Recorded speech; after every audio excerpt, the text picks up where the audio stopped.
A Bamburgh man captures a U-boat. In 1941, Britain and her Commonwealth was losing the war. She had no fighting allies left, and Germany, prevented from invading by the Battle of Britain, had instigated a siege using U-boats and long-range bombers to isolate and starve her last enemy. Britain responded by drawing her shipping into convoys of typically 30 to 49 vessels, where the Royal Navy could attempt to protect them, as they ferried trade goods, supplies and weapons. The warships tasked with this role consisted of around 400 vessels, ranging from modern destroyers to armed trawlers. A new class of vessel, the corvette, was being built from the design of a whaling ship, as these could be constructed quickly and cheaply by small civilian boatyards, but they were barely adequate for the task, being slower than a surfaced U-boat, wallowy in the Atlantic swell, with an open bridge and a gun no bigger than the submarines they were hunting.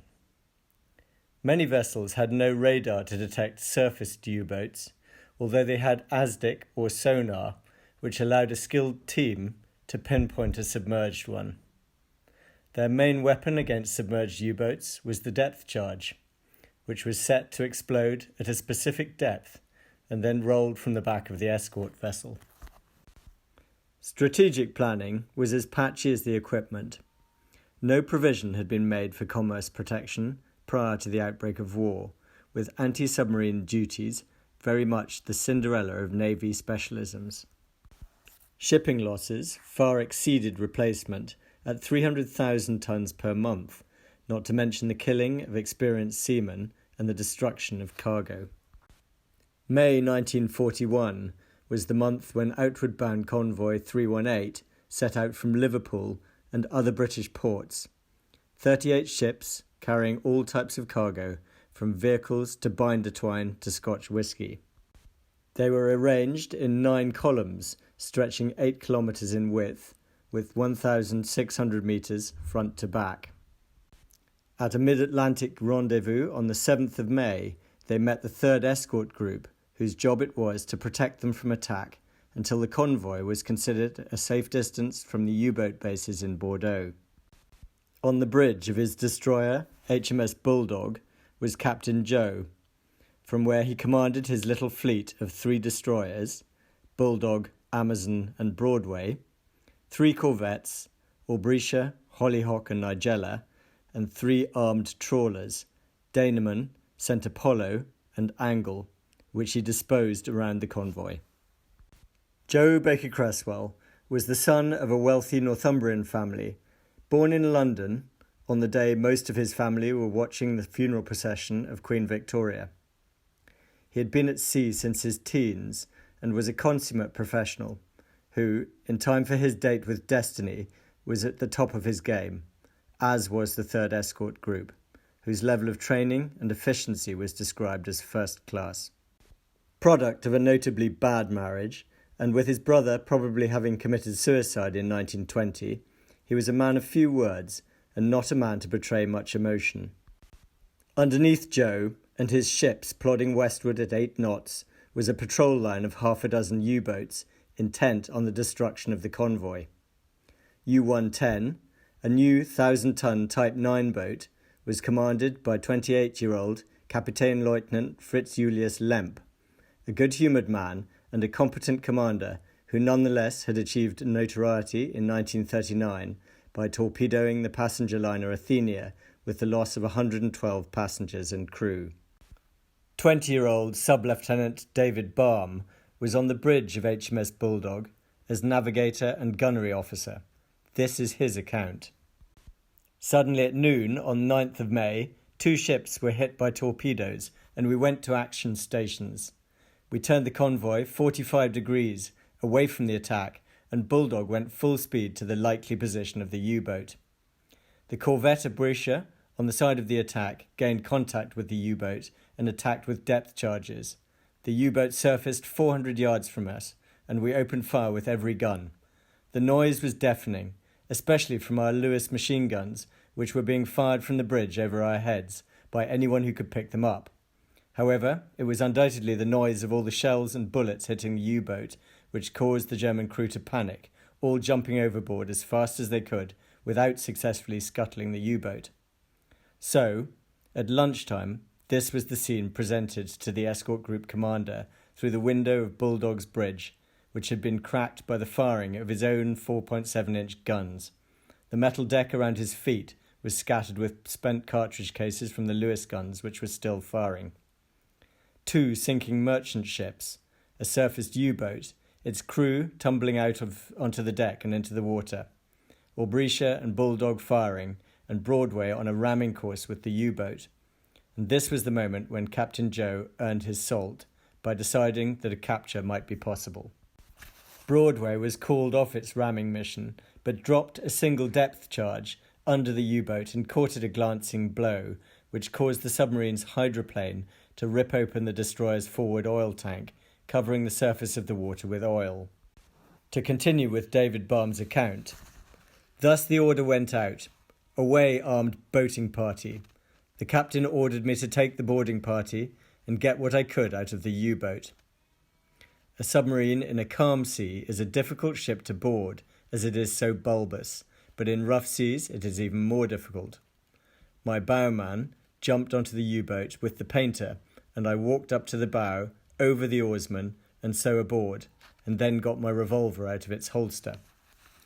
The worst moment of the boarding of U-110 was going down the last vertical ladder from the lower conning tower to the control room. Going down bottom first, I felt a very vulnerable target to any German still down below. I needed both hands, so my revolver was back in its holster, but on arrival in the control room, I got it out. The most eerie feeling was the complete silence, except for the ominous hissing sound, which either came from the batteries or a leak in the hull. The secondary lighting gave a rather dim, ghostly effect. Speed in searching the U-boat was now essential, as I felt that the scuttling charges would go off sooner or later, especially as there were continuous explosions from around us from depth charge attacks on other U-boats. This was a most unpleasant and frightening noise. We formed a human chain up the 2 ladders and began passing up books, charts, and wireless equipment. The great thing was for all the boarding party to be kept busy, passing out the treasures, including the Enigma cipher machine, which was found in the wireless office. It was unscrewed from the table, and so began its fateful journey up the conning tower, into the motorboat to the Bulldog, thence to Iceland, then to Scapa Flow, and from there to Bletchley. Meanwhile, on deck, Bulldog came in close, and we tried to secure a towing wire. The first one parted, and then Bulldog had to leave to investigate and attack a reported U-boat contact. This was indeed a desolate and awful moment. There was I, with my boarding party, aboard U-110, in the middle of the Atlantic, alone, with no ships in sight, and with the wind and sea gradually increasing. This must have been about 4 o'clock. There were no more books or movable gear we could collect, so I battened down the watertight hatches and we waited. Happily, the Bulldog returned, and we set about securing a tow. The boat, which had been left with us, went over to Bulldog and brought back our chief boatswain's mate, who was a great help. We eventually managed to secure a tow across. The tow held, and thus at about 6:30 we evacuated the U-boat and returned to the Bulldog after having spent 6 hours in U-110.